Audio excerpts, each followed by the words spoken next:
Hey YouTube, what's going on? Dustin Dolby here. Just wanted to drop you a quick workflow and say thank you for helping us hit 50K to the people who joined the party. Make sure to subscribe below, hit the bell. So today we're running through a pretty easy workflow, just shooting a simple dynamic advertising scheme with a couple speed lights. So I threw this together last night. It's a pretty dynamic cosmetic advertising look, I thought.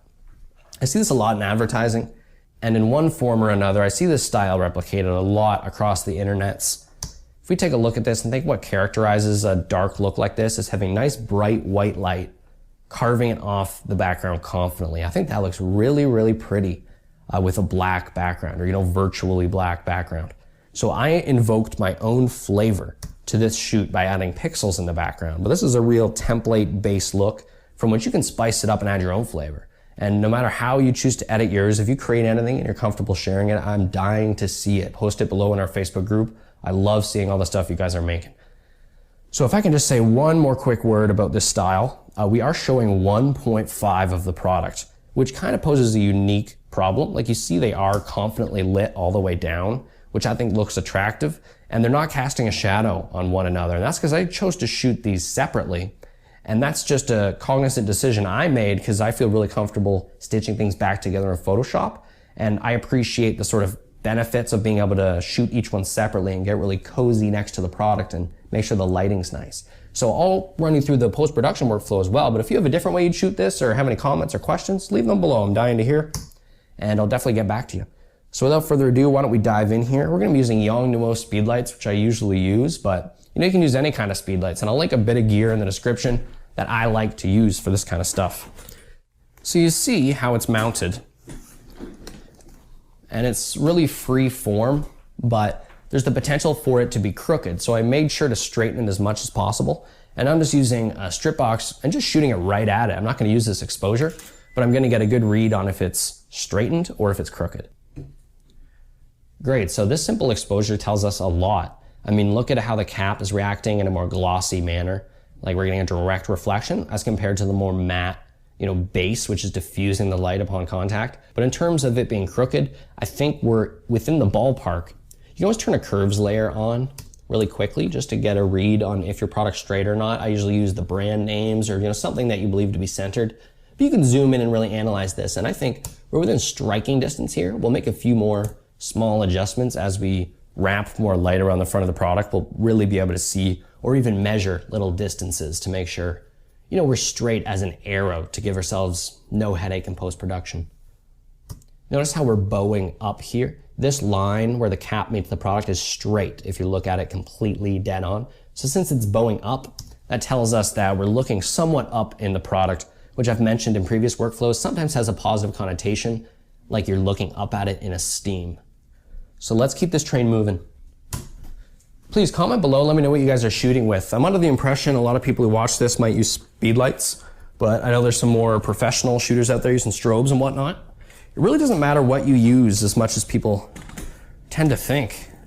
Light is light to some degree. It helps to be able to modify it in a flattering way, which is why I often use strip boxes and things like that. Like a strip box is really nice for an edge light. What I'm gonna go for here is just shooting the light kind of right at the edge of the product, and hopefully it'll carve it out on a pretty catalog backdrop, right? Let's take a little look here.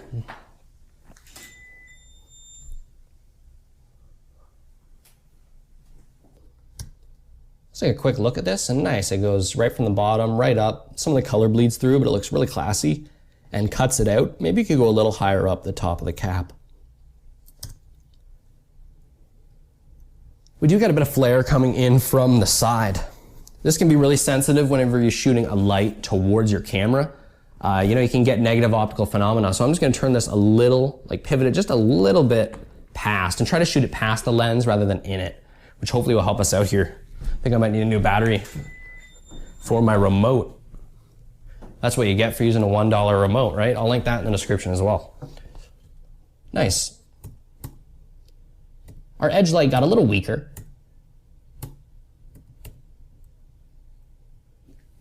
And I want to raise it a little bit higher, but I really like how we got rid of the flare there. So I'll raise it up, and why don't I just pre-key that so you guys can check it out. And as that comes in, you'll see that hopefully creep up the shoulder. Yeah, that looks nice. And you can always tweak this once you reintroduce other lights, but it's good to have a handle on it when it's isolated because it's isolated and you can really get a good read on it. Yeah, that pretty much comes down to personal preference, just setting up my edge light first. I think that really accrues value throughout your shoot because it provides a constant flattering light source to kind of give you a vision, let you see the end of the tunnel and get direction as to where the shoot is headed. So I'll leave that on for a second, and it's a great option to have. And I'm gonna bring in a second strip box with a Yongnuo speedlight in it. So the same kind of economic system here. With a speedlight adapter, of course, going into that strip box. I'll make sure to link those goodies below this video if you're curious and you wanna check it out. So I'm just gonna shoot this dead on to our product. We don't have a modeling light, and we kind of have an idea of what this light's gonna look like from our test shot, but we will just discuss and modify it as we go. And it should be fairly simple, and it's really gonna pay off having this mounted on this wire like this, as you're gonna see in a moment, because we'll get really cozy right next to the product. So here's a nice harsh light, like pretty much fired right at it. And that's pretty serious, right? Zoom in here. See the body? I kind of like how the highlight accented the brand name.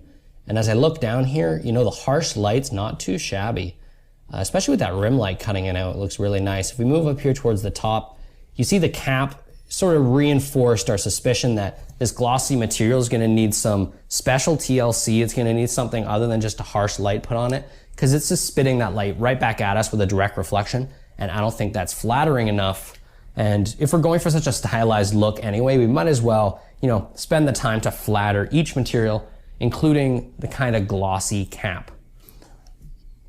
I'm just turning off our back strip box real quick, just so we can focus on the front light a bit, and then we'll reintroduce it. So we're gonna use a diffuser to kind of augment the lighting and make it look more flattering. You can build your own diffuser, and I have a tutorial on our channel how to build one. It's a really rewarding experience because it's a really high quality solution, because you can use thicker diffusion materials when compared to, say, like one of these nylon panels, which I often use here on this channel, but they're not as thick. I'll use one today because everyone seems to have one of these lying around. They're in those 5-in-1 reflection packs, and it's a pretty versatile option if you don't mind maybe doubling up the thickness or just paying special attention to making sure, the thinness of the diffusion material isn't causing us any ugly highlights. So why did I bring this out? Well, we're gonna use it to catch the light and try to flatter the cap a bit more. So I'm gonna create a gradient by sort of shooting this at the back at a 45-degree angle. And hopefully that'll lighten up this diffusion panel and make the cap look a little more flattering. I'll get this pretty close and just sort of pivot it. And I can kind of look down the chute here, so I think it's going to be, a reasonable position to start tweaking it. But this is gonna be a back to front sort of classical gradient, almost reminiscent of like a wine lighting technique or something like that. In fact, it's a bit like our tutorial how to photograph classic wine with speedlights. And let's see, it's a classic look. Let's check it out. Right on, so I'll zoom in here and we see it's a very different experience to what's happening on the cap compared to the more bare light. Like, it's still reflecting directly, but it's reflecting a softly lit diffusion panel. So it's an interesting look left to right. We still have some nice contour in the edge down here. And I often find when you're photographing such small items, the little adjustments will make a huge difference in terms of the quality of your gradient. So I often will just, even if the scheme looks nice, just move the strip box around and get an idea of the parameters of how I can light this thing. Like, moving it back will already have a pretty pronounced effect. Look at that. And yeah, it actually helps better define some of the contour at the bottom. If I zoom in, you see there's almost an edge light quality appearing on the left-hand side, and that's nice. Right, pretty clean. So that's a good example of something we could do with like a back to front light. And obviously we could do some more adjustments there to improve it a little bit. Let's go for something a little more edgy, and we're gonna do a front to back gradient, in to out. So I'm gonna turn the strip box around, and I'm gonna line it up with our diffusion material, and in a similar way, we're still going to shoot light across the diffusion material, but it's gonna change the direction of the gradient, going from the inside perspective to the outside. And I'm gonna straighten this a little bit so we get a nice clean line to our gradient. And that looks pretty nice. And you know what, why don't we fire off a quick test shot? I think I just move this a little bit. We'll turn that back on, we'll get it firing again, but for right now, I really just wanna focus on the gradient. Cool, so you see such a bold difference, and this really isn't an apples to apples comparison, because we should brighten this exposure. And to do it justice, we should have it at the proper setting. So I'll turn this light up, maybe move it a bit more towards the center. Wish us luck. And now we can do a more even comparison. Nice, so that's pretty bright. You see that's a little more edgy than the left to right look. They're both acceptable, they're different looks, and we're going for almost like a futuristic mood to our final scheme here. So I think the in to out gradient's actually kind of appropriate here, so I'll keep going in that direction, but just know there's a lot of different options at your fingertips, and you can get pretty wild with gradients. Let's zoom in here and take a little look at the quality of our gradient. Not too bad with that nylon diffusion material. And yeah, we definitely have a bright sort of concentrated area on the right, and then it fades off to the left. And we could further adjust this for, a ton of time. We could spend time tweaking this, but I actually like this, as is pretty well. I like how we're really brightening the brand name as well. Why don't we get that back edge light kicking again, because that might sort of complete the story. And I hope you're seeing the intrinsic value and keeping everything static.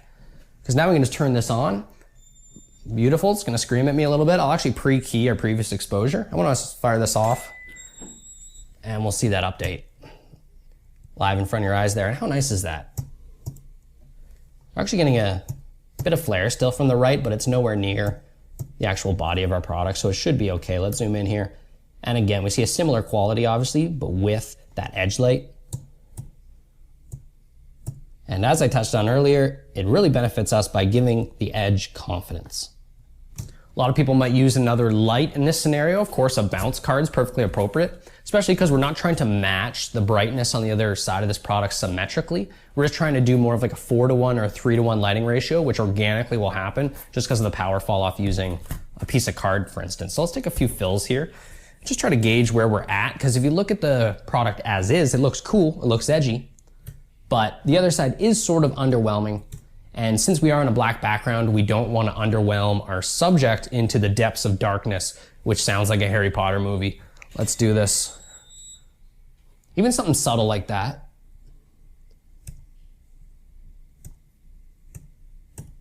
That was actually kind of beautifully subtle. Because you can overwhelm, the reflection, we all know that. You can make it intense, but sometimes you will wash out a bit of your detail doing that. You lose a certain quality by almost approaching making it symmetrical. Like if you're gonna make it symmetrical, really do it and set up both lights, both diffusers, and make it mathematically symmetrical. But if I zoom in here, I'm not a big fan of too harsh of a fill. It doesn't look horrible, but it's more like a 2:1 lighting ratio, and we lost a lot of the detail down here in the body. I'm seeing a bit of dust maybe I should get rid of, but we're seeing a lot of loss of detail. I can't really tell that edge sort of swoops over. So sometimes I'll even back up the fill just a little bit to leave little gaps of shadow in where maybe you can catch some detail. Like if I pre-key that, I wasn't too close to it here, maybe I'll back it up a hair.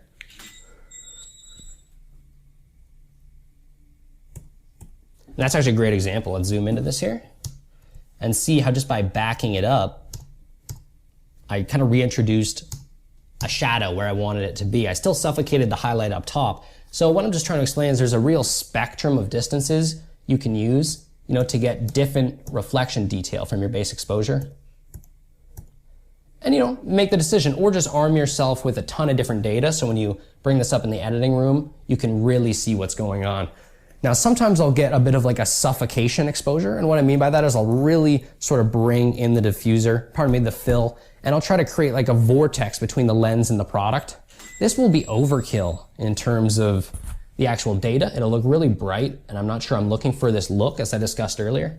But sometimes I'll take this just to serve the potential purpose later of giving me label info. Let me quickly unpack what I mean by that. If you lower the black point, because we're shooting in RAW, right? So if you lower your black point in post-production, it will crush all the shadow values and take them really deep and dark. Now that's a deep, sultry look. It's not what I'm going for, but it'll serve a purpose, because now we can raise the white values as well in post-production. So we're essentially creating a ton of contrast. Now I don't think this looks nice, but let me show you what you can do. You can lower the exposure incrementally then in your RAW editing program. And once you lower the exposure, you'll eventually fade to this magical point. Let me zoom in here, where it almost looks like CGI, because you've completely crushed out the body of the cosmetic, but you've left yourself with, in effect, a perfect render frame for a label. And you could add this in on lighten mode and it would, like butter, introduce that into your whole scheme.